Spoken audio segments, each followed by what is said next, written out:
Is your Audi A6's alarm going off randomly? The most common culprits are the Siren battery, tilt interior sensor, and hood switch. A faulty Siren battery often causes weak or intermittent alarm sounds.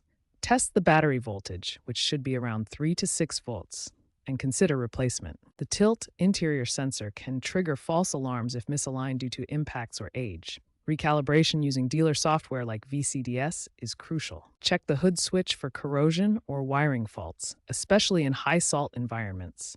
A multimeter can help test for continuity. Start by scanning for diagnostic trouble codes using an OBD2 scanner to pinpoint the issue, such as U0121 for sensor communication.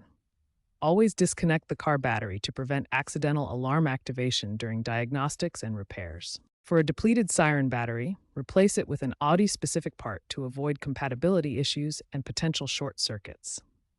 Newer lithium-ion batteries offer improved longevity.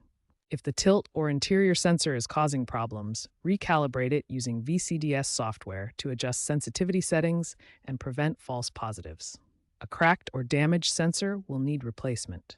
For a malfunctioning hood switch, clean corroded wiring with dielectric grease to extend its lifespan. If the switch is beyond repair, replace it. Remember the case studies. A 2015 Audi A6 with a cracked tilt sensor needed a $150 replacement and recalibration, while a 2008 A6 had its hood switch wiring repaired with dielectric grease. Proactive software updates are recommended to mitigate false alarms.